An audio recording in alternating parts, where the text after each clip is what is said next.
Olá, queridos, graça e paz vos sejam multiplicadas. Hoje é o nosso último vídeo da série Atos 3. Falaremos sobre a seguinte temática: a pregação da palavra.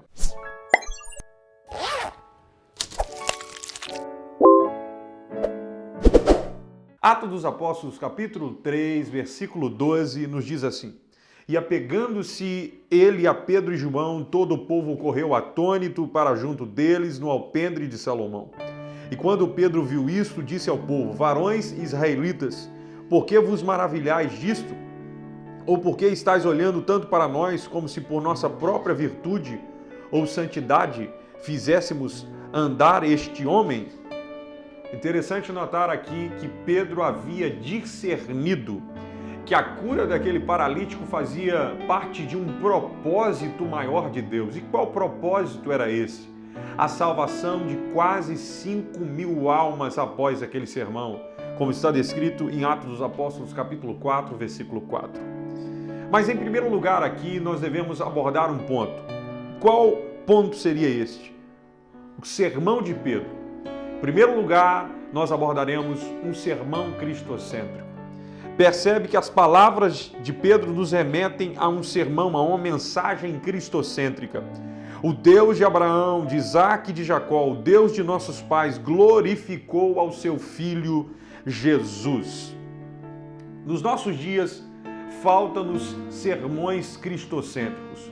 Falta-nos mensagens que introduzem Cristo no seu devido lugar. Um sermão que não tem por escopo Cristo não passa de um discurso humanista e antropocêntrico. Fala-se sobre a vida financeira, sobre a vida emocional, sobre os bens terrenos, sobre as coisas dessa terra. Mas fala-se muito pouco ou quase nada sobre o Cristo e o Cristo crucificado, posto que o cerne do Evangelho é o Cristo crucificado, como o apóstolo Paulo sempre dizia. Pedro, em seu sermão no capítulo 2 também, ele é enfático, ele é contundente, categórico em afirmar que aquele Jesus que eles haviam crucificado, Deus havia feito dele Senhor e Cristo, como diz em Atos dos Apóstolos, capítulo 2, versículo 36. Em segundo lugar, nós devemos abordar um confronto contra o pecado. O sermão de Pedro confrontava o pecado dos pecadores. Ele diz: vós entregastes, vós negastes, vós matastes. Na exposição da palavra, o pecador precisa ser confrontado por causa do seu pecado e por causa da sua obstinação. É interessante notarmos que antes de apresentarmos o céu a um pecador, é mister que apresentemos o inferno. Antes de apresentarmos o céu de glória de Cristo, é necessário apresentarmos para o pecador o inferno, para que ele tenha ciência do seu estado de morte espiritual e o que lhe aguarda se o mesmo não se arrepender.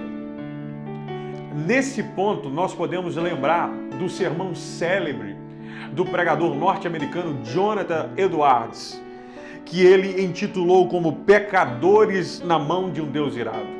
A história diz que quando ele pregava sobre o inferno, quando ele pregava sobre a danação eterna, os pecadores se sentiam tão atemorizados que eles abraçavam nas colunas, nas pilastras da igreja, com medo que o chão se abrisse e que eles fossem jogados no destino eterno, no fogo eterno. Em terceiro lugar, nós devemos abordar um convite ao arrependimento. Os sermões que Pedro proferia se valiam dos modelos paradigmáticos das mensagens de João Batista e de Jesus Cristo. Ambos diziam: arrependei-vos e crede no Evangelho. Pedro está afirmando, está declamando: arrependei-vos e convertei-vos. É interessante notar que há muitos dos nossos dias que pregam sermões que apresentam uma salvação que não passa pela via do arrependimento e não perpassa pela senda da conversão. Mas a pregação apostólica é enfática, é incisiva em dizer que não há remissão dos pecados sem arrependimento e conversão. Nós precisamos viver de fato uma metanoia, uma mudança de mentalidade. E por último, é válido destacar que os maiores pregadores que essa terra conheceu sempre pregaram contra o pecado e pregaram sempre instando os pecadores, apelando aos pecadores que eles se arrependessem.